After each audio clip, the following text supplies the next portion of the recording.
Hello, and welcome to Night Clerk Radio, episode 103, New Music for April. And this is the time where we would normally have some discussion about our two albums, related themes, but we kind of went off on our own and came back with pretty different albums. Like there's some overlap in terms of being, plunderphonics based and a lot of use of like interesting layering of sounds and the like. But there's not like a thematic connection between them. Not that I can think of off the top of my head. Maybe they're both about godlessness. Hauntological? Yeah, they're hauntological. Yeah, exactly. Yeah. They're both hauntological, basically. Yeah. So we're doing And Then All Was Quiet by the Nightworker and Our Lovelessness by Hantasi. So I don't know, Ross, do you have anything you want to news announcements? Otherwise, I don't see a reason to delay getting just straight into discussion of the music. Yeah, nothing new to announce. The Night Clerk zine is being sent out to backers, and That's I'll right. I'll have it up on Drive-Thru-RPG soon. And maybe by the time this episode posts, and I'll have links to that. So yeah, but yeah, other than that, let's dive into it. Cool. I guess we'll have to talk about music on our music podcast. Yeah. No, let's have 10 minutes of just rambling on about whatever and throw in an ad for a masterclass or a mattress or something. I don't know. See, this is the advantage of doing a video. Okay, now I am going to ramble. Fuck, you got me. This is the advantage of if we did a video podcast, because you could do like the I need to get to 10 minutes, but I don't have 10 minutes worth of video essay. So my first 60 seconds could be me sitting down and pouring myself a cup of coffee and organizing my notes. That sort of like cliche video intro. Oh, yeah. You can't do that here. What if I did do that? What if I just put in like 60 seconds of Foley of just like, you can hear me like pouring coffee. You can hear me organizing my notes. You can hear me sitting down, but no one's saying anything. It's just otherwise dead. I don't know. It worked for John Cage. Yeah. Maybe honest. Yeah. I mean, there's the ASMR quality to it too. That's right. Yeah. That's right. We could add some like royalty free lo-fi hip hop, and it could be like beats. I'm going to bring back the corporate ukulele. Beats, Burger beats. Yeah. There we go. Fuck it. I'm bringing back corporate ukulele. I mean, everyone does lo-fi now. Okay, yeah. Oh, fighting the trends. All right, yeah. Yeah. Okay, but let's talk about music for real now.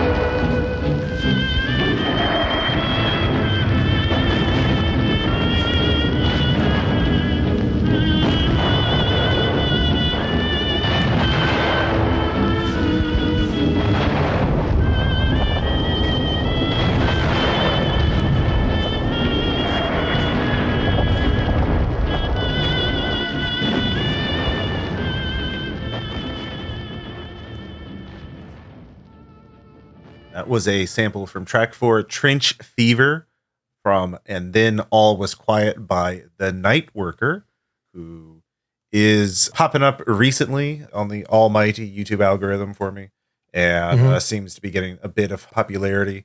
The Nightworker has started uploading in December of 2023, and has put out 10 albums since then, so very prolific. And this is, my comparison, my initial thoughts is that, just as Haircuts for Men led to a genre of artists following in their footsteps, the barber beats subgenre, The Caretaker is now at least inspired one artist. I want to see if this is going to lead to other artists following in The Caretakers and now the Nightworkers footsteps, because this is like old 1920s and 30s ballroom music, swing and foxtrots and that kind of thing. Yeah. With a lot of static, a lot of crackle, and but mixed in with the sounds of trench warfare. And yeah. So it's nowhere near as deep or experimental or as masterful as obviously The Caretaker.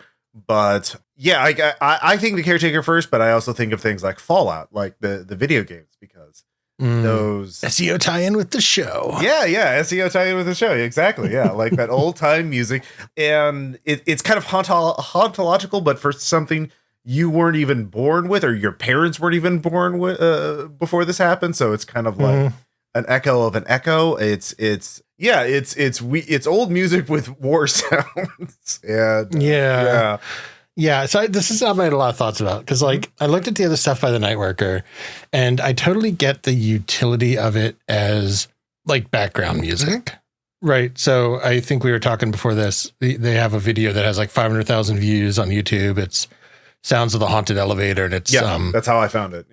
Yeah, that makes sense. And it's very similar to this, where it's a lot of like 20s and 30s big band.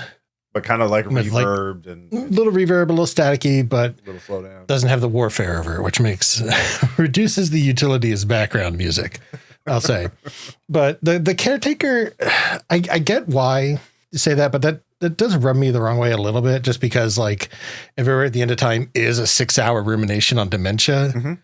And this is like some big band tracks with static and war sounds. Yeah. I don't know, like something about that sits not great with me, but maybe also because like the big band stuff is only like the first part of Everywhere at the End of Time. Like a lot of it is just like experimental ambient and stuff like that. No, I get it though. Yeah. I get the at least starting a baseline comparison there. I think it's also largely just this. We were talking about this on the Discord, where there's kind of just this production of like pseudo nostalgia for weird ASMR things, I guess I'd say. It's just largely what I was thinking of, because you may be somebody out there, I'm sure they're probably not around anymore, was nostalgic for the 1910s, 20s, 30s, but not the getting mustard gassed part of it. I don't think so. I guess I shouldn't like assume, but I'm going to say there's a not like memories you want to relive. And we've seen this on other, not music, but like ASMR YouTube channels. Again, we were talking about this on the Discord, I think with FFB and maybe some others, where there are these YouTube channels that are just like 10 hours of jungle warfare in Vietnam. Yeah. And I'm like, who is this for? Like, why does this have so many views? People who mod Heart of Iron. I guess. Yeah. I don't know. Like Euro sim players, Euro history sim players.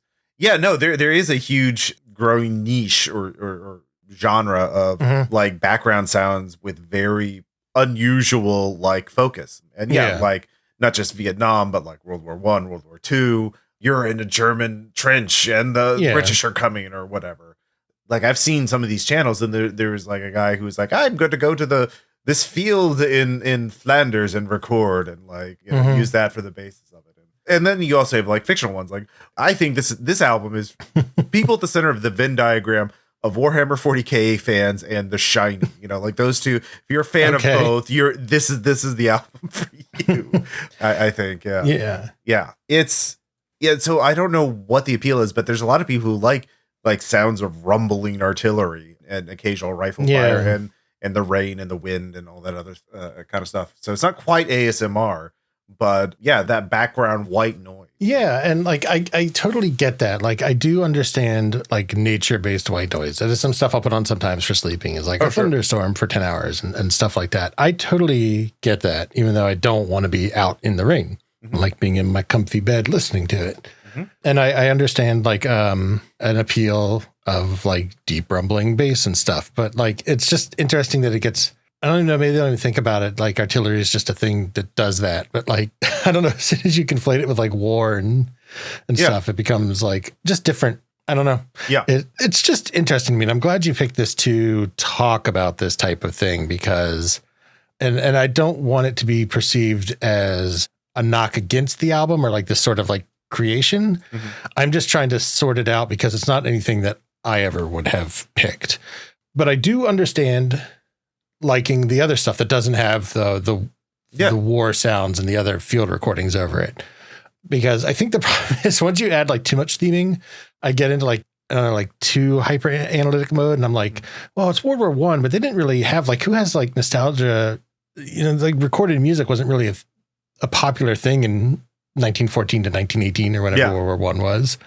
Charitably, so like, you could consider this like the veteran is having flashbacks at actual ballroom like 10 years later or whatever, right? Yeah, I guess so. Yeah, you have to kind of like take the music as being from post-war. I don't know. It's just it's whatever. I shouldn't get too hung up on it because it's I did find this through Songs of the Haunted Elevator, and I've listened to that album a couple times now. It's just kind of background music. And I think it's fine, but I thought this was more interesting to talk about because it's adding this second layer to it. And I think I love The Caretaker and Everywhere at the End of Time, but like that album gets to me after a while. And I'm like, okay, it's not a happy album. It's not like no. Yeah, no, even all 6 parts are not good. Yeah.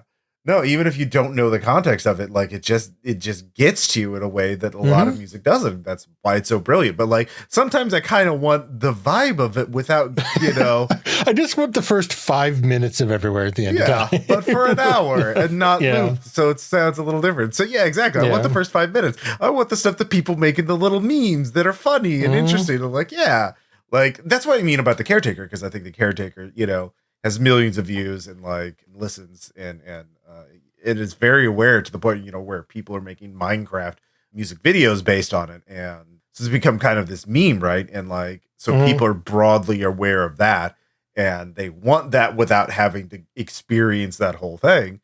And hence the Nightworker. And this is like, mixing that with war sounds. It's like, okay, I'm interested. And so it's kind of interesting. Now, there is one track that did stand out to me in this album that was not like, a lot of this is just, a formula of like ballroom music, maybe some extra static or crackle or some distortion, some reverb to make it sound a little more haunted. And then layering in war sounds, artillery, gunfire, no shouting from what I can remember, but like, and I do like that, like the way the music is done is that like you can distinctly hear both on it. It's layered in a way that like they don't intrude on each other. Yeah. The very heavy bass, low frequency artillery and the higher pitched, ballroom music. But track 11, Gas, is pretty good. So why don't we listen to some of that?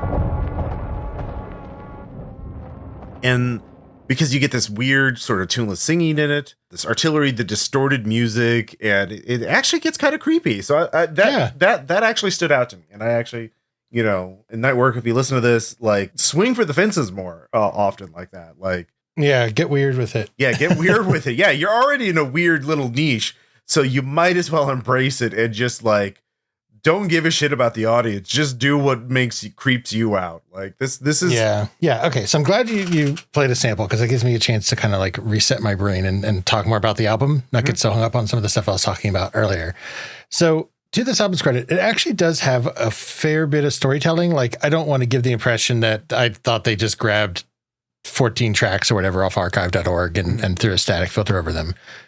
There is like progression and growth through it. So the first few tracks are like more obviously ballroom music, more reverby, and then like a little bit more crackle comes in, a little bit more static. And the war doesn't really start until like track 4 or 5. It takes a few tracks before those war backgrounds come in. And then you're in that war and it's kind of like you're there. And then some tracks it's more distant and some tracks it's closer on top of you. Kind of this back and forth.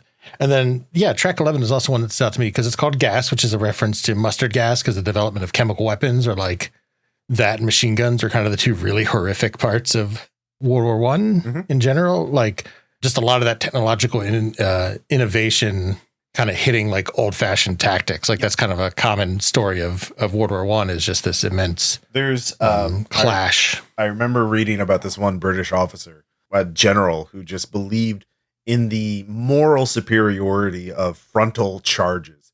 Yeah, like we're not cowards, and like, well, we're not cowards. He thought that like if you charge with 100 men at a machine gun nest, the people in the machine gun nest would be so afraid that they would just run away and abandon their gun, instead of like, oh God, all those guys are coming to kill us. We better use this cool machine gun and mow them all down. You know? Better put 1,000 rounds a minute downrange. Yeah. And that kind of thinking was very common. That stuff is like terrifying. You know, if you came up through the military, especially as leaders, like in like the 1880s or whatever, and you had cannons and horseback and stuff, all of a sudden you got crude tanks. But I think this track really is the one is like the development of chemical weapons, right? Yeah. Which leads it up with like nuclear weapons and everything. That's like a terrifying track of technological development in the 20th century. So I think it's the absolute appropriate track to kind of get the most creepy. And then it kind of fades out, you know, it settles back in like more distortion crackling. Then the war kind of goes away. Yeah. And then it ends on like a more peaceful note. Yeah. There's a nice there is an arc. Yeah, there is an arc. There is a story being told. There's thought into this album, and like there's a nice little vocal outro sample at the end of the album as a denouement. And yeah, I think the Nightworker is a new producer, and I hope they continue their musical journey and like continue to hone their skills, because I like this approach to it. And I would be interested to see how far they can push this idea or these ideas. So yeah, we're just catching them right at the beginning of their musical career. Hopefully. Yeah. I hope they keep making stuff and really embrace that kind of like weird, creepy, abstract side of this. Because like that sort of creativity is what's really going to make you stand out in the future. Yeah.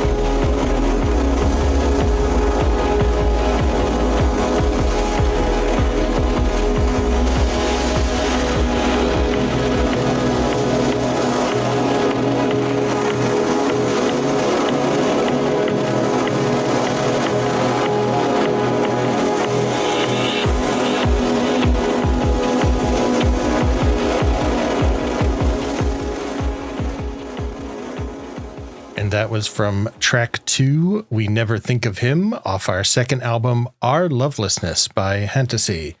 And this is a Mallsoft album about shopping in the absence of God, really.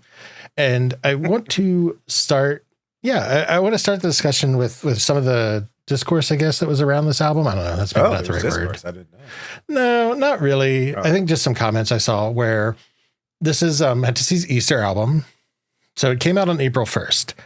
And unfortunately, April 1st is the worst day to exist as an internet person because you're just trying to sort out so many people's like weird jokes and stuff. And there are some like, oh, is this a legitimate Easter album or is this an April Fool's joke? And I think partially because this album has a very strong, I don't know if they're even undertones. They're just straight up a Christian theming. It's not even subtext. Yeah. Yeah. It's not even subtext. It's, you know, all the song titles reference either neglect of God or hatred thereof, or I think a lot of Christians define hell as being absent from God's love and light.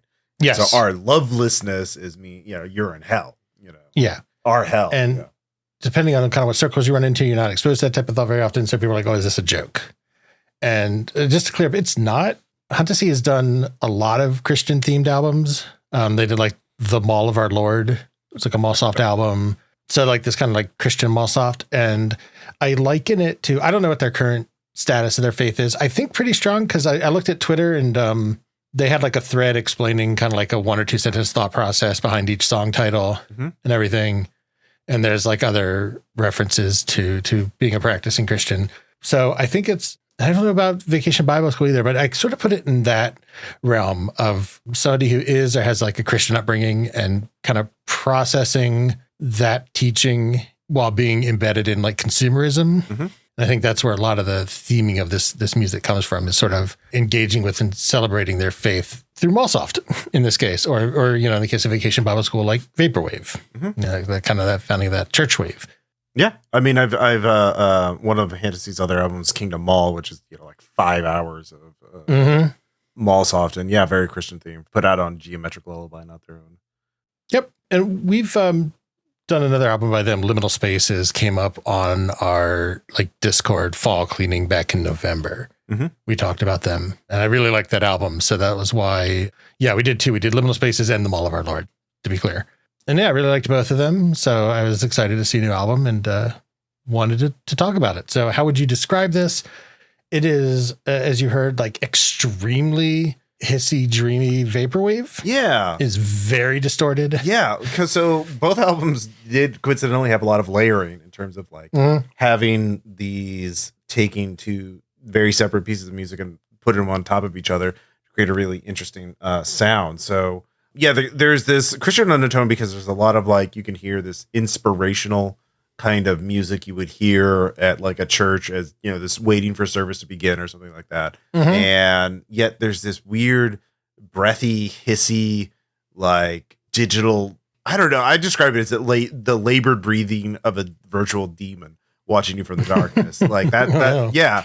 It's a real interesting sound. It's hissing is the best way to describe it, but like it varies per track. In some tracks it's not present at all, but like some it is very heavily, and it creates a real interesting tension for it. So like I didn't even really think of this as like, I mean, there's kind of Mallsoft elements in it, but it's almost like that again, that inspirational music is so synth poppy in a lot of ways. It's a fascinating contrast. Yeah. I really sort of instinctively said Mallsoft, but I would say it's funny because actually having lovelessness in the track title also makes me think of like shoegaze, like My Bloody Valentine. Loveless is like one of the seminal shoegaze albums. Yeah. So like, maybe more shoegaze or more like slushy, super distorted is more appropriate than Mallsoft.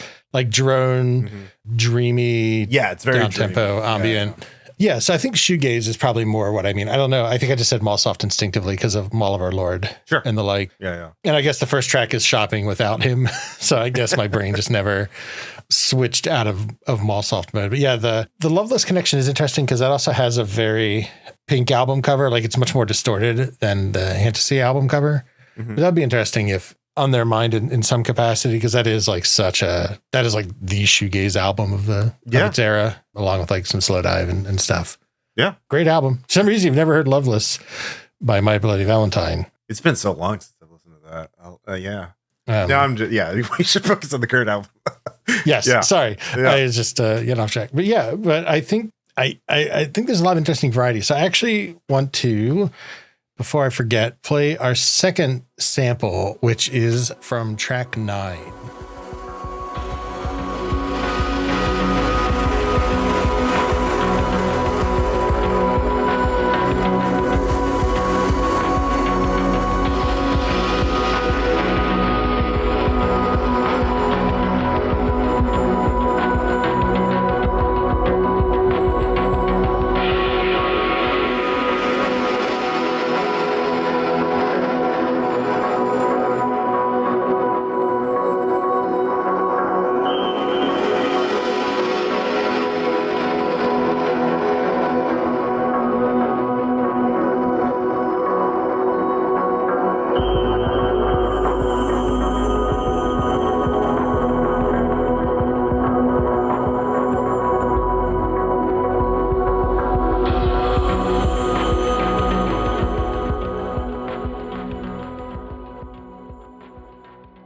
From the track is He Is Brokenhearted. That's track 9. And this one is interesting to me because like, this is more what I think of when you're talking about like inspirational or uplifting. Mm-hmm. Yeah. Like it's got so much other like post-processing going on, but I whatever that underlying sample is more cheerful and uplifting and like spiritual, I guess. Ethereal. Versus, like, and all these tracks have this sort of almost like a wall of sound. Like, it's not quite so intense that you have like no idea what's going on. It doesn't come across as like pure noise and drone. Like, there's still a lot of structure. Oh yeah, but it does have just like this like thick haze kind of over everything that just is really interesting and really easy to get lost in, because like that sort of like noisy shoegaze is one of my favorite genres of that era. Oh, okay. Yeah. I just love that, like, here's 18 tracks of like guitar on top of each other to the point where it just is like this like wall you drown in. And you can see that in the other stuff I listen to, like, you know, like Slushwave and the like, and like drone metal and like slush metal and stuff, of like that overload of kind of everything just like weighing you down. I don't know why. It's like very relaxing. It's like a sonic weighted blanket for my brain.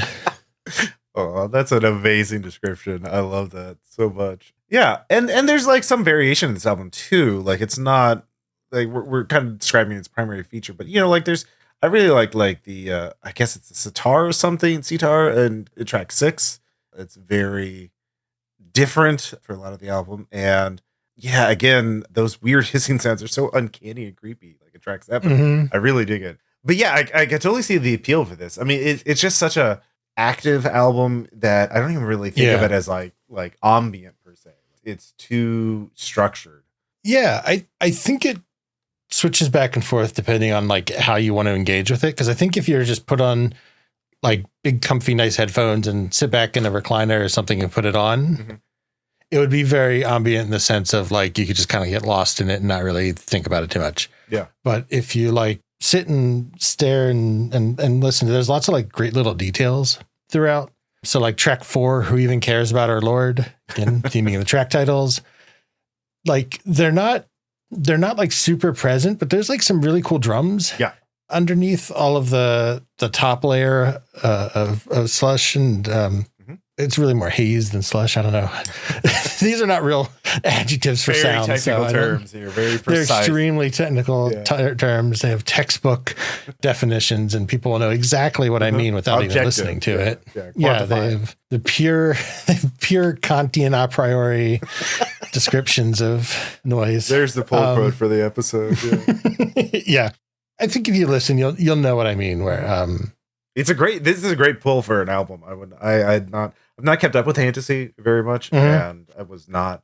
This flew under my radar. So I'm really honestly, me too. Yeah, shouts to FFB on our Discord who had posted it in our like vaporwave chat. Oh right, yeah. That's sort of the first time I saw this kind of Easter Monday or April Fool's comment. I'm glad. So I went with it because like it's kind of stuff I like, and I had been wanting to check out one of their. I've kind of like a list of artists I'm going to try to like target with our new music, of like people who I unfortunately only got to the like compilations or like quick discussions that I want to like dig into one of their albums. So can check Hantasi off the list now. Yeah. I mean, I think that's what I want to do too, is like, that's why I chose the Nightworkers album, because I want to talk about the Nightworker in general. And yeah, there's a ton of artists that put out work on a regular basis that I'm like, oh, I'm interested in what they're doing. This is a good excuse to do that. So, but yeah, that's the whole point of the show. Is it's a big excuse to listen to stuff you might not make time for otherwise. I know I'm going to re-listen to Kingdom Hawk. Yeah, and then like I said, the other two we did on the Discord cleanup, just Liminal Spaces and The Mall of Our Lord. That was episode 94 for those of you out there. I don't really have a whole lot to say anymore. Yeah, it's kind of. I hope sold this album. Also, both these albums are about the same length, I want to say, which is totally coincidental. Both, I think, around 43, 44 minutes long. So, odd parallels between two very different albums. But, yeah, I need a more divergent co-host. Oh, no. I'm on the chopping block already. Yeah. It's been a tough year, Ross. We might have to make some difficult. Oh, no. We're not really hitting the numbers like we expected, and the investors, they're not happy. Oh, no, we have investors. Apparently, yeah. Oh, no. I ran a little seed round while you're on vacation in January. Yeah, just take our show description, add in AI a couple times, you get a couple $100K in investments, I'm sure. That's right. Yep. That's right. Okay. Well, when you were that far off the rails, that means it's time to move on. So check out both these albums, please.